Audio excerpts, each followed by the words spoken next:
Hello everyone, welcome to wow science. तो आज इस वीडियो में मैं आपको टिप्स और ट्रिक्स बताऊंगा related to VS EPR theory. बच्चे इसको वेस्पर थ्योरी कहते हैं, बट एक्चुअली वेस्पर थ्योरी नहीं, इसको वीएस ईपीआर थ्योरी कहते हैं। तो चलिए स्टार्ट करते हैं। तो सबसे पहले हम बात करते हैं इसकी फुल फॉर्म की। तो इसकी फुल फॉर्म है वैलेंस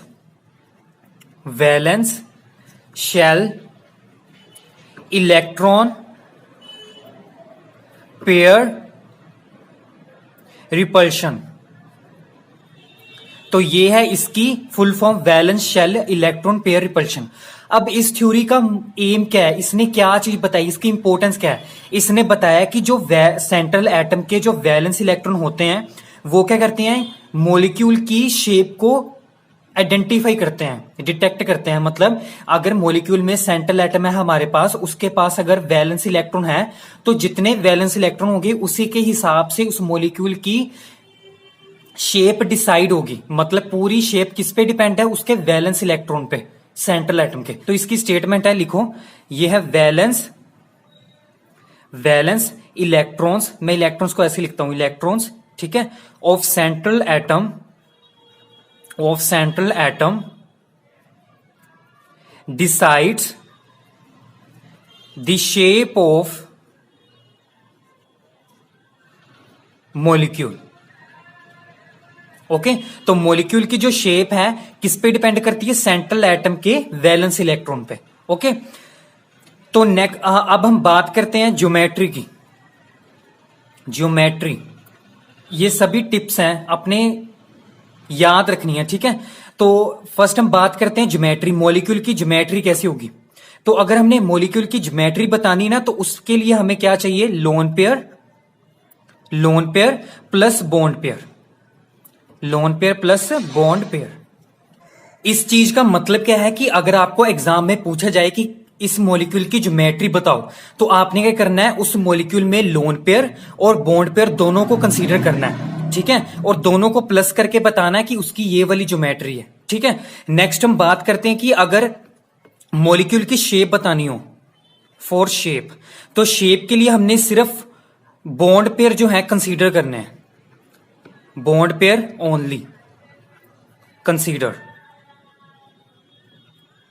ओके, तो अगर मॉलिक्यूल की हमने ज्योमेट्री बतानी है तो हमने loan pair plus bond pair दोनों लिखने वहां पे, ठीक है, दोनों को काउंट करके बताना है।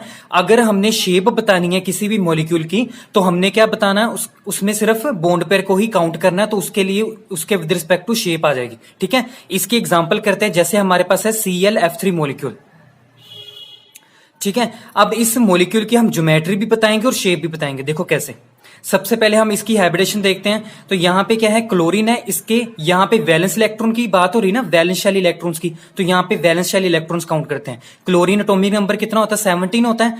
ये क्या हैलोजन एटम है, तो सभी हैलोजन एटम्स के वैलेंस इलेक्ट्रॉन कितने होते हैं हमारे पास, 7 होते हैं ना। तो यहां पे लिख दो 1 2 3 4 5 6 7, ठीक है। क्रॉस को ऐसे मैं रिप्रेजेंट कर रहा हूं इलेक्ट्रॉन्स में, ठीक है।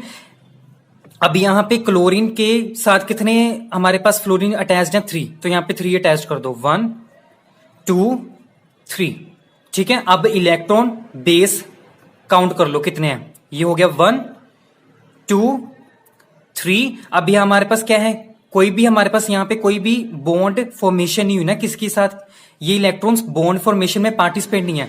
तो वो वाले कौन से होते हैं, उनको क्या कहते हैं, नॉन बॉन्डिंग इलेक्ट्रॉन्स, और वो एक्ट करते हैं ऐसा लोन पेयर। तो ये हमारे पास क्या होंगे, लोन पेयर होंगे ना, और एक लोन पेयर में कितने इलेक्ट्रॉन्स होते हैं, 2। तो हमारे पास टोटल लोन पेयर कितने हैं, 2 हैं, ठीक है। और बॉन्ड पेयर कितने हमारे पास, 3, ठीक है।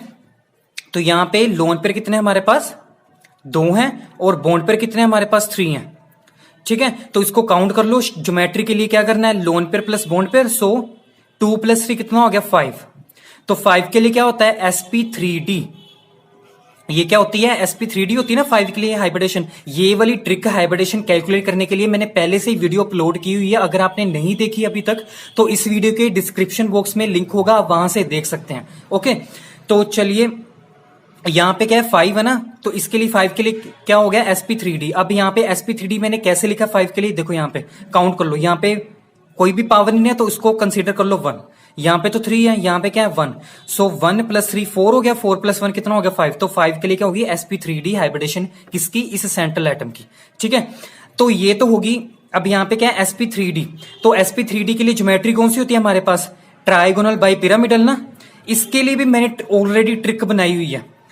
ठीक है, कि हाइब्रिडेशन से कैसे हमने कैलकुलेट, कैसे हमने बताना है कि ज्योमेट्री कौन सी है, तो इसके लिए भी मैंने ट्रिक बताई हुई है।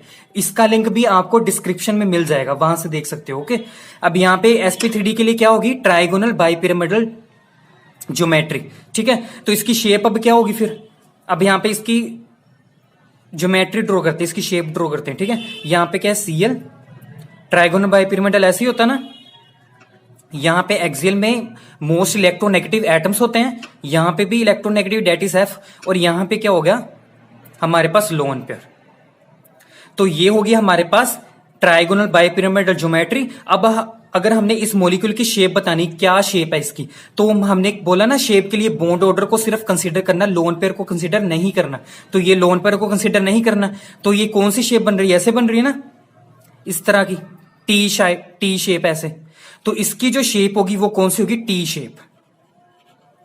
तो ऐसे हमने वहां पे चेक करना है। ठीक है, अगर आपको कोई भी मॉलिक्यूल दे देंगे कि इसकी ज्योमेट्री और शेप बताओ, तो हमने पहले सबसे पहले हाइब्रिडेशन चेक करनी है। हाइब्रिडेशन से हमें पता चल जाएगा ज्योमेट्री कौन सी है, और हमने ज्योमेट्री ड्रॉ करके लोन पेयर को काउंट करके फिर बता देना कि उसकी शेप कौन सी होगी। ये थी ट्रिक। नाउ इस थ्योरी ने अब क्या है, इलेक्ट्रॉन रिपल्शन का ऑर्डर भी बताया, और वो कौन सा ऑर्डर है ये देखो। फर्स्ट है हमारे पास, नेक्स्ट पॉइंट है इसी में, ये जो सभी हम पढ़ रहे हैं ना, ये हम पढ़ रहे हैं इस थ्योरी की पोस्टुलेट्स। ठीक है, नाउ नेक्स्ट है हमारे पास पोस्टुलेट इलेक्ट्रॉन रिपल्शन पे। ठीक है, उसके ऑर्डर पे। तो ऑर्डर क्या है देखो, सबसे ज्यादा जो इलेक्ट्रॉन जो रिपल्शन होती है वो किस केस में होती है, लोन पेयर और लोन पेयर में। ठीक है, लोन पेयर और लोन पेयर में क्यों होती है, क्योंकि दोनों के पास क्या है, दो इलेक्ट्रॉन्स हैं। तो टोटल कितने हो गए, 4 इलेक्ट्रॉन्स हो गए ना। तो 4 क्या है, नेगेटिव चार्ज हो गया। 4 नेगेटिव चार्ज तो ज्यादा, तो टोटल मतलब कितना सारा नेगेटिव चार्ज रिपेल कर रहा अपने आप को। ठीक है, तो इसी वजह से क्या है, सबसे आगे कौन आएगा, लोन पेयर रिपल्शन। उसके बाद आता है हमारे पास लोन पेयर पाई बॉन्ड। ठीक है, फिर उसके बाद है lone pair bond pair. Bond pair होगा ना, उसको हम कंसीडर करेंगे सिग्मा से। ठीक है, सिंगल बॉन्ड। ये हो गया डबल बॉन्ड जिसको हम पाई कहते हैं, ये हो गया सिग्मा बॉन्ड। ठीक है, नेक्स्ट है हमारे पास पाई पाई बॉन्ड। ठीक है, उसके बाद आता है हमारे पास pi bond pair, that is pi sigma. Okay, now उसके बाद आ गया हमारे पास bond pair, that is sigma sigma bond.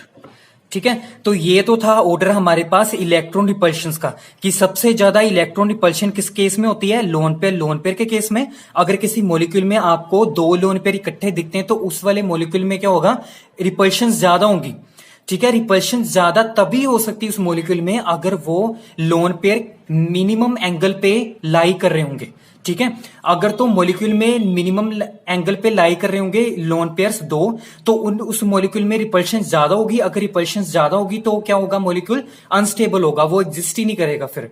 ठीक है, तो अगर किसी मॉलिक्यूल में लोन पेयर मैक्सिमम एंगल पे लाई कर रहे हैं, तो उस मॉलिक्यूल में रिपल्शन कम होगी, और वो मॉलिक्यूल क्या होगा, एग्जिस्ट भी कर रहा होगा और स्टेबल भी होगा। ठीक है, तो इस थ्योरी ने कहा है कि जो हमारे पास लोन पेयर रिपल्शन होती है वो मैक्सिमम होती है, मिनिमम किस में होती है, सिग्मा और सिग्मा में। नाउ नेक्स्ट पॉइंट इज, जो लोन पेयर होते हैं, इस थ्योरी ने बताया कि जो लोन पेयर होते हैं हमेशा always tends to occupy the position of maximum angle, किसके लिए, for molecule stability, जो मैंने अभी बताया कि जो लोन पेयर होंगे हमेशा मैक्सिमम एंगल पे होंगे। अगर मिनिमम एंगल पे होंगे तो क्या होगा, फिर मॉलिक्यूल अनस्टेबल हो जाएगा। बट उसने कहा कि जो अगर मॉलिक्यूल की स्टेबिलिटी चाहते हो आप, तो अब क्या कहते हैं कि अगर मॉलिक्यूल स्टेबल चाहता है कि अपने आप को स्टेबल रखे, इसी वजह से वो लोन पेयर मैक्सिमम एंगल पे क्या है, हमेशा रहेंगे। उस मॉलिक्यूल में लोन पेयर, ठीक है। लोन पेयर हमेशा क्या है, मैक्सिमम एंगल पे ही लाई करेंगे, ऑक्यूपाई करेंगे वो वाली साइड जहां पे मैक्सिमम एंगल होगा उस मॉलिक्यूल में। नाउ नेक्स्ट इज, अगर हमारे पास मॉलिक्यूल है, ठीक है, अगर उसकी ज्योमेट्री हमारे पास ट्राइगोनल बाइपिरामिडल है, ठीक है, फॉर नेक्स्ट पॉइंट है फॉर ट्राइगोनल बाइपिरामिडल ज्योमेट्री। तो अगर हमारे पास मॉलिक्यूल की ट्राइगोनल बाइपिरामिडल ज्योमेट्री है, तो ट्राइगोनल बाइपिरामिडल सबसे पहले स्ट्रक्चर ड्रॉ करते हैं हम। जैसे एग्जांपल ले लेते हैं हम PCl5, ठीक है। PCl5 का स्ट्रक्चर क्या होता है, हमारे पास दो एक्सियल में होते हैं, ऐसे दो एक्सियल बॉन्ड होते हैं, और तीन कौन से होते हैं, इक्वेटोरियल बॉन्ड्स, ठीक है। ये Cl हो गया, Cl Cl, ये भी Cl और ये भी Cl। अब ट्राइगोनल बाइपिरामिडल ज्योमेट्री में कितने हमारे पास बॉन्ड एंगल होते हैं, दो तरह के होते हैं। कौन कौन से होते हैं, ये वाला होता है, ये देखो 90 डिग्री ना, ऐसे इसको लेट कर लो से अल्फा, ठीक है। यहां पे भी 90 डिग्री होगा, ठीक है। तो यहां पे अगर हम यहां पे देखें, ये वाला एंगल, ये वाला जो एंगल है ना, ये वाला, इसको लेट कर लो बीटा एंगल, ठीक है। इसको भी लेट कर लो बीटा एंगल, और इसको भी लेट कर लो बीटा एंगल। तो हमारे पास दो तरह के होते हैं ना बॉन्ड एंगल, एक तो 90 डिग्री वाले, एक ये वाले। ये वाला कौन सा एंगल होता है, ये होता है हमारे पास 120 डिग्री, ठीक है। सो अल्फा क्या है हमारे पास, अल्फा होता है हमारे पास 90 डिग्री, ठीक है। और जो बीटा है वो कौन सा हमारे पास 120 डिग्री, ठीक है। अब मैंने अभी बताया ना कि जो लोन पेयर होते हैं किस पोजीशन पे होते हैं, मैक्सिमम एंगल पे। तो अगर इस केस में ये वाला हमारे पास मॉलिक्यूल है, अगर इसकी ट्राइगोनल बाइपिरामिडल ज्योमेट्री है, तो हमारे पास जो लोन पेयर होंगे कहां पे होंगे, इस पोजीशन पे होंगे ना, ये वाली पोजीशन पे, ये वाली पे, इक्वेटोरियल पोजीशंस पे, ठीक है। क्योंकि इक्वेटोरियल पोजीशंस पे क्या हो गया, हमारे पास रिपल्शंस कम होगी, क्योंकि इनमें जो हमारे पास बॉन्ड होगा वो क्या होगा, 120 डिग्री। अगर यहां पे हमारे पास बॉन्ड पे लाई करेंगे ना ऐसे, तो इनमें और इनमें क्या है, 90 डिग्री मिलेगा ना। तो 90 डिग्री एंगल स्मॉल हो गया 120 से, तो रिपल्शन मैक्सिमम होगी, और वो वाला जो मॉलिक्यूल होगा वो क्या होगा हमारे पास, अनस्टेबल होगा। तो इसी वजह से अगर आपने देखा होगा लोन पेयर किस पोजीशन पे होते हैं, इक्वेटोरियल पोजीशंस पे ही होते हैं हमारे पास लोन पेयर। तो केस यहां पे ये आता है कि जो लोन पेयर्स होते हैं, lone pairs in trigonal bipyramidal, that is TBP geometry, lies at 120 degree angle, ठीक है। और 120 डिग्री एंगल को क्या लिख सकते हैं हम, इक्वेटोरियल पोजीशन, इक्वेटोरियल पोजीशन। तो अगर आपको ऐसे क्वेश्चन आता है या कोई क्वेश्चन पूछता है कि हमेशा लोन पेयर इक्वेटोरियल पोजीशंस पे ही क्यों जाते हैं, क्योंकि वहां पे रिपल्शंस क्या है, कम मिलती है उनको, ठीक है। इसी वजह से मॉलिक्यूल स्टेबल होता है, ठीक है। अगर हम इसमें बात करते हैं, देखो अगर हम इसमें बात करते हैं लोन पेयर्स की, इसी ज्योमेट्री में, जैसे मैं ड्रॉ करता हूं ClF3 हमने पीछे अभी बनाया ना, उसमें दो लोन पेयर्स थे, ये वाला,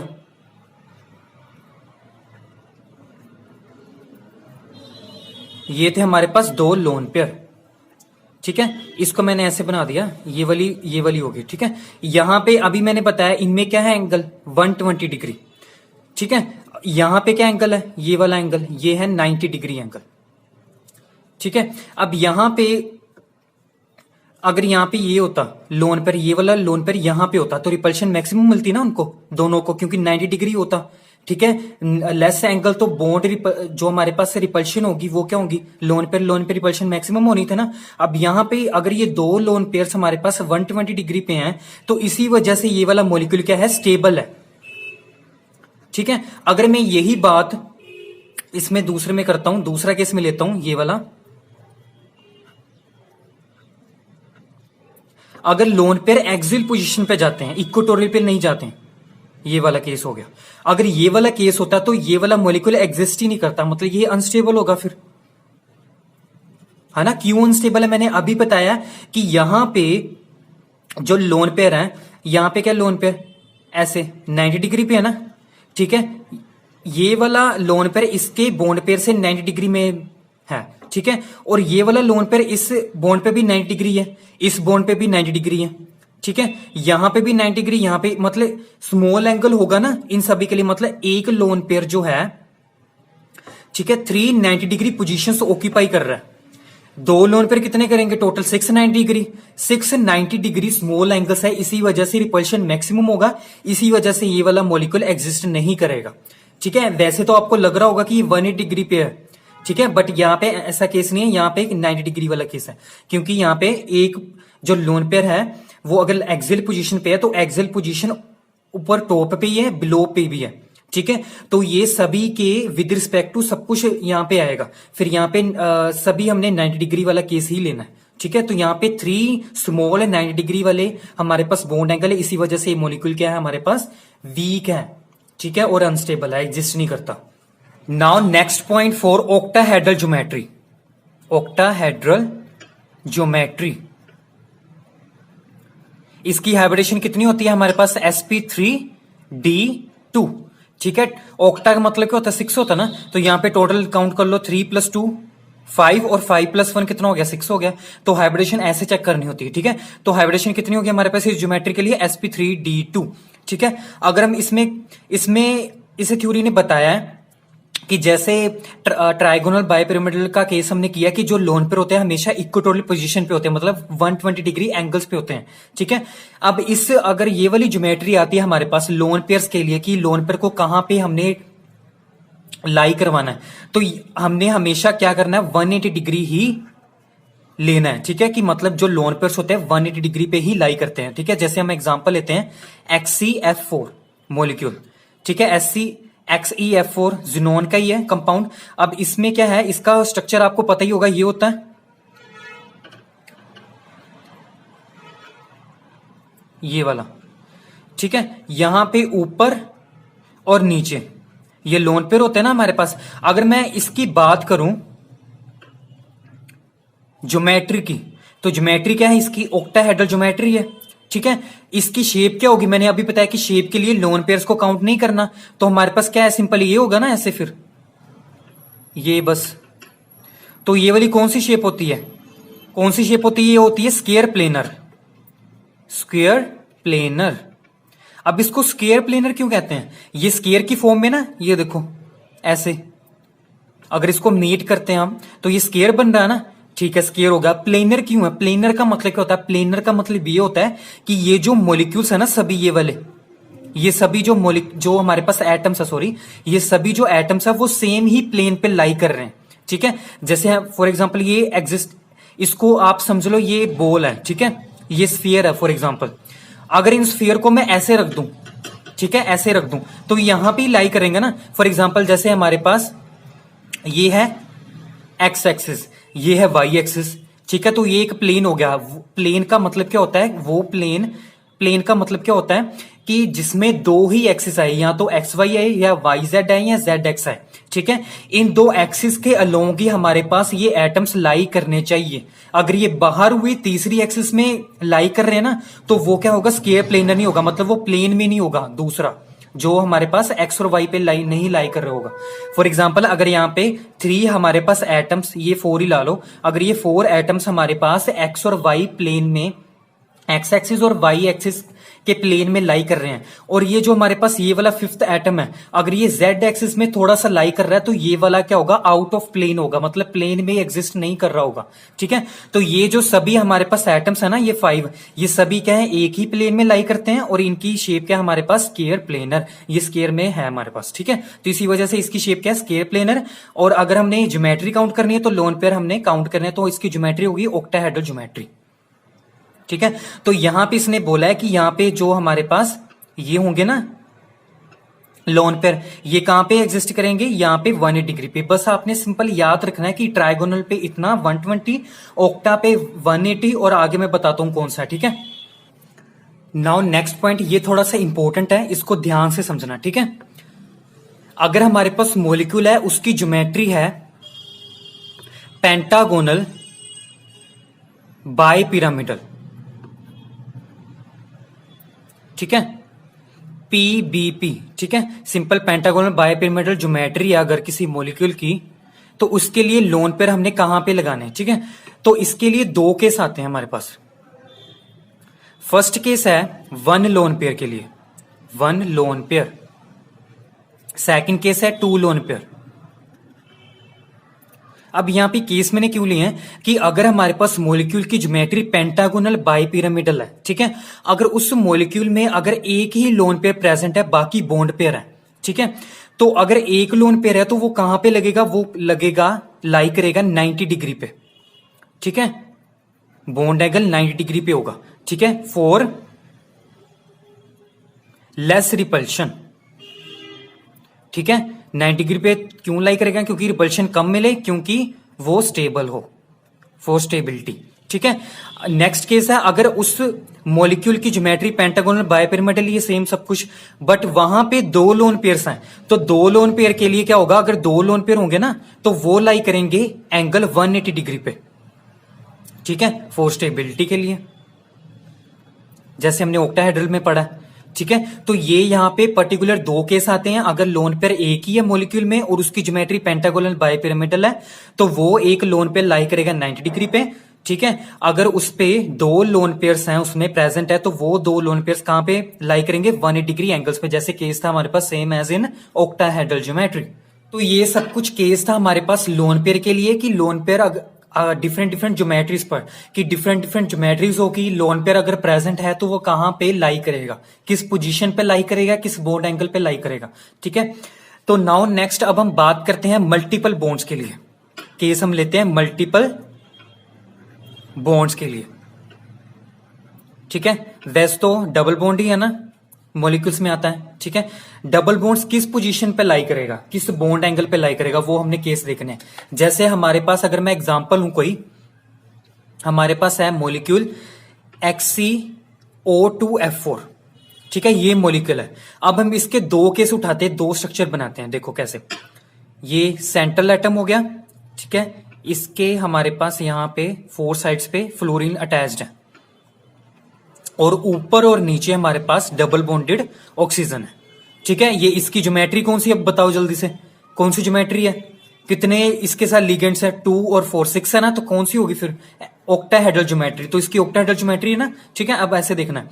नाउ नेक्स्ट इसका दूसरा केस बनाते हैं, सेम सेंट्रल एटम, यहां पे फ्लोरीन, यहां पे फ्लोरीन, यहां पे फ्लोरीन, यहां पे डबल बॉन्ड और यहां पे डबल बॉन्ड, ठीक है। अब हमने बताना है, और सॉरी यहां पे फ्लोरीन, ठीक है। अब यहां पे बताना है कि कौन सा मॉलिक्यूल स्टेबल है और एग्जिस्ट करता है, ठीक है। अब यहां पे भी सेम केस लगना है जैसे हमने लोन पेयर के केस में बताया था। यहां पे क्या है, 90 डिग्री है ना, यहां पे क्या है, ये वाला 180 डिग्री, ठीक है, यहां पे क्या है 90 डिग्री, ठीक है। अब यहां पे देखो बॉन्ड पेयर, यहां पे जो डबल बॉन्ड है, यहां पे जो डबल बॉन्ड है, दोनों में हमारे पास बॉन्ड एंगल कितना है 180 डिग्री, मैक्सिमम एंगल है। मैक्सिमम एंगल होगा तो हमारे पास क्या होगा, रिपल्शन कम मिलेगी ना, क्योंकि पाई और पाई बॉन्ड जो होता है, ठीक है, ये वाला ऑर्डर था ना, पाई बॉन्ड पाई, सॉरी यहां पे पाई बॉन्ड पाई, ठीक है, वो ज्यादा उसमें रिपल्शन होती है, किसके इसमें कम किसमें होती है, पाई बॉन्ड सिग्मा, और उसके बाद क्या था सिग्मा बॉन्ड सिग्मा में, ठीक है। मतलब इसमें क्या है, ज्यादा मैक्सिमम क्या है हमारे पास रिपल्शन होती है। यह हम केस ले रहे जैसे पाई और पाई, ये वाला हो गया पाई पाई, ठीक है। दूसरा हो गया पाई और सिग्मा, ये हो गया पाई और सिग्मा के लिए। दूसरा केस हो गया सिग्मा सिग्मा, ये वाला सिग्मा सिग्मा, मतलब इनमें रिपल्शन कम, इनमें रिपल्शन कम, बट इसमें रिपल्शन ज्यादा होती है। इस रिपल्शन को कम करने के लिए ये वाले जो हमारे पास मल्टीपल बॉन्ड्स है, डबल बॉन्ड कहां किस पोजीशन पे फिर लाई करेंगे, मैक्सिमम एंगल पे ना, डेट इज 180 डिग्री पे। अगर यहाँ पे 90 डिग्री पे लाई करेंगे तो मैक्सिमम रिपल्शन मिलेगी, रिपल्शन मैक्सिमम मिलेगी तो अनस्टेबिलिटी आएगी। तो यहां पे तो ये 90 डिग्री पे लाई कर रहे हैं ना, तो इसी वजह से क्या है अनस्टेबल, ये मॉलिक्यूल क्या है अनस्टेबल है, तो इसलिए एग्जिस्ट नहीं करता, एग्जिस्ट नहीं करेगा, ठीक है। यहां पे बॉन्ड पर 180 डिग्री पे लाई कर रहे हैं, इसी वजह से क्या है स्टेबल है, और ये क्या कर रहा है एग्जिस्ट है, और ये एग्जिस्ट होता है, ठीक है। तो ऐसे देखना, हमने मॉलिक्यूल्स दे रखे होंगे आपको, शेप्स दे रखी होंगी, सब कुछ दे रखा होगा, बताना है कि कौन सा मॉलिक्यूल स्टेबल है और एग्जिस्ट है, तो हमने ऐसे चेक करना है, ठीक है, VSEPR थ्योरी के पोस्टुलेट से। अभी और भी बहुत सारी टिप्स और ट्रिक्स हैं इस थ्योरी के रिलेटेड, वो हम नेक्स्ट वीडियो में कवर करेंगे। वीडियो काफी लेंथी हो गई है इसी वजह से, ओके तो हम रिमेनिंग पार्ट नेक्स्ट वीडियो में कवर करेंगे। I hope you like this video. Please please do subscribe, like, share and comment and thank you for watching.